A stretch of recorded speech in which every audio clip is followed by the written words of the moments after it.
नमस्कार दोस्तों, आप सभी का कहानी के दूसरे भाग में स्वागत है। सेठ जी के बड़े बेटे नरोत्तम दास कई साल तक अमेरिका और जर्मनी की यूनिवर्सिटियों की खाक छानने के बाद इंजीनियरिंग विभाग में कमाल हासिल करके वापस आए थे। अमेरिका के सबसे प्रतिष्ठित कॉलेज में उन्होंने सम्मान का पद प्राप्त किया था। अमेरिका के अखबार एक हिंदुस्तानी नौजवान की इस शानदार कामयाबी पर चकित थे। उन्हीं का स्वागत करने के लिए बम्बई में एक बड़ा जलसा किया गया था। इस उत्सव में शरीक होने के लिए लोग दूर दूर से आए थे। सरस्वती पाठशाला को निमंत्रण मिला और रोहिणी को सेठानी जी ने विशेष रूप से आमंत्रित किया। पाठशाला में हफ्तों तैयारियां हुई। रोहिणी को एकदम के लिए भी चैन न था।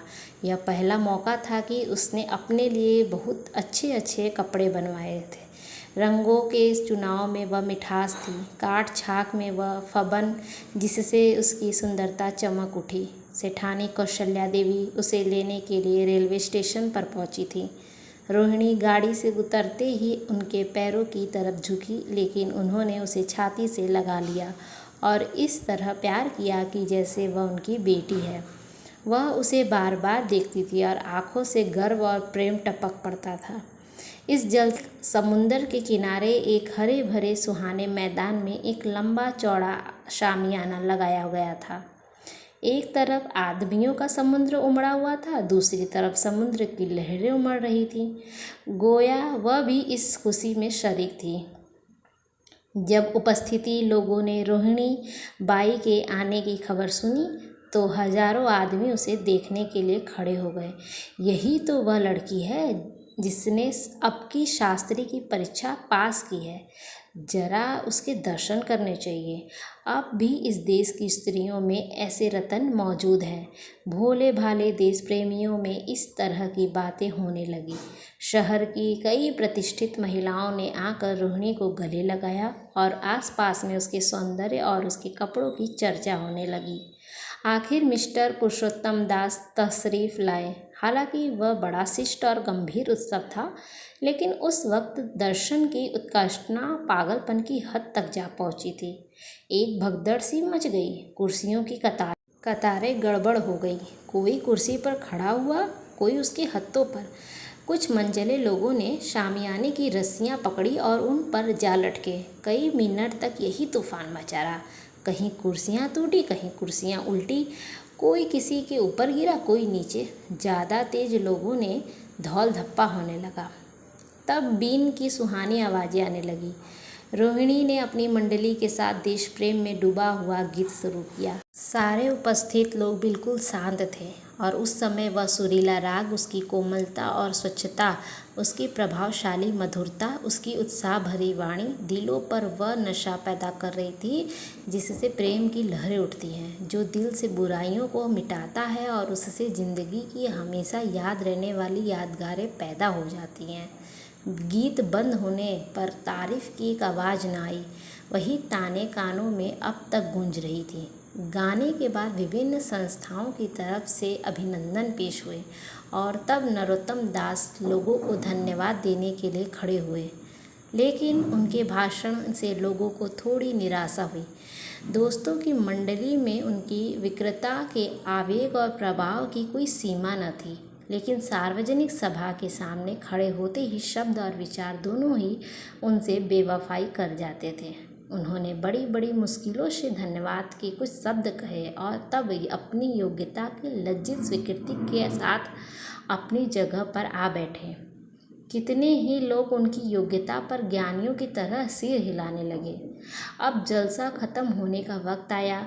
वह रेशमी हार जो सरस्वती पाठशाला की ओर से भेजा गया था, मेज पर रखा हुआ था। उसे हीरो के गले में कौन डाले? प्रेसिडेंट ने महिलाओं की पंक्ति की ओर नज़र दौड़ाई। चुनने वाली आंख रोहिणी पर पड़ी और ठहर गई। उसकी छाती धड़कने लगी, लेकिन उत्सव के सभापति के आदेश का पालन आवश्यक था। वह सर झुकाए हुए मेज के पास आई और कांपते हाथों से हार को उठा लिया। एक क्षण के लिए दोनों की आंखें मिली और रोहिणी ने नरोत्तम दास के गले में हाथ डाल दिया। दूसरे दिन सरस्वती पाठशाला के मेहमान विदा हुए, लेकिन कौशल्या देवी ने रोहिणी को न जाने दिया। बोली, अभी तुम्हें देखने से जी नहीं भरा, तुम्हें यहाँ एक हफ्ता रहना होगा। आखिर मैं भी तो तुम्हारी माँ हूँ। एक माँ से इतना प्यार और दूसरी माँ से इतना अलगाव। रोहिणी कुछ जवाब न दे सकी। यह सारा हफ्ता कौशल्या देवी ने उसकी विदाई की तैयारियों में खर्च किया। 7वें दिन उसे विदा करने के लिए स्टेशन तक आई। चलते वक्त उससे गले भी मिली और बहुत कोशिश करने पर भी आंसुओं को न रोक सकी। नरोत्तम दास भी आए थे। उनका चेहरा उदास था। कौशल्या ने उनकी तरफ सहानुभूतिपूर्ण आंखों से देखकर कहा, मुझे यह तो ख्याल ही न रहा। रोहिणी क्या यहाँ से पूना तक अकेली जाएगी? क्या हर्ज है, तुम ही चले जाओ, शाम की गाड़ी से लौट आना। नरोत्तम दास के चेहरे पर खुशी की लहर दौड़ गई, जो इन शब्दों में न छिप सकी। अच्छा, मैं ही चला जाऊंगा।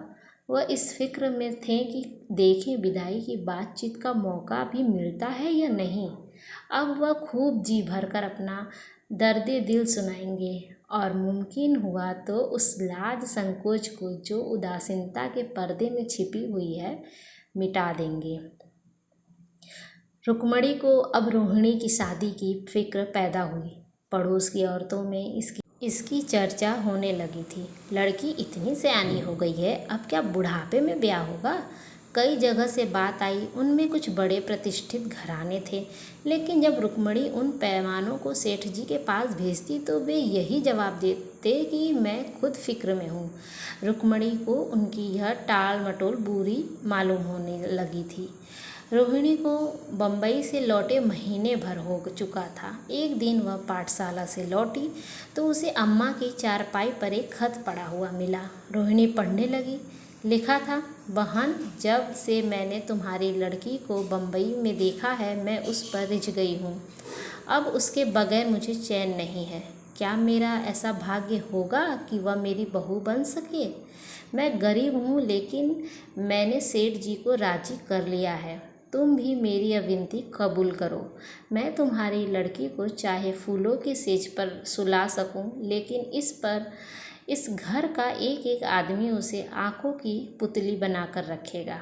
अब रहा लड़का, माँ के मुंह से लड़के का बखान कुछ अच्छा नहीं मालूम होता, लेकिन यह कह सकती हूँ कि परमात्मा ने यह जोड़ी अपने हाथों से बनाई है। खूबसूरत स्वभाव में, विद्या में, हर दृष्टि से वह रोहिणी के योग्य है। तुम जैसे चाहे अपना इम्तिहान कर सकती हो।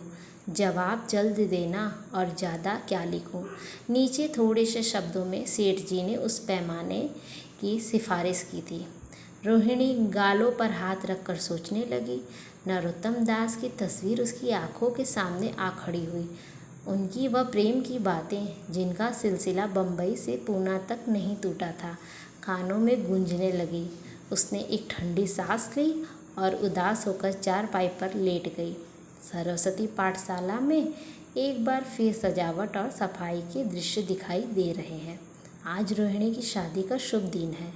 शाम का वक्त, बसंत का सुहाना मौसम, पाठशाला के दारों दीवार मुस्कुरा रहे हैं और हरा भरा बगीचा फूला नहीं समाता। चंद्रमा अपनी बारात लेकर पूरब की तरफ से निकला।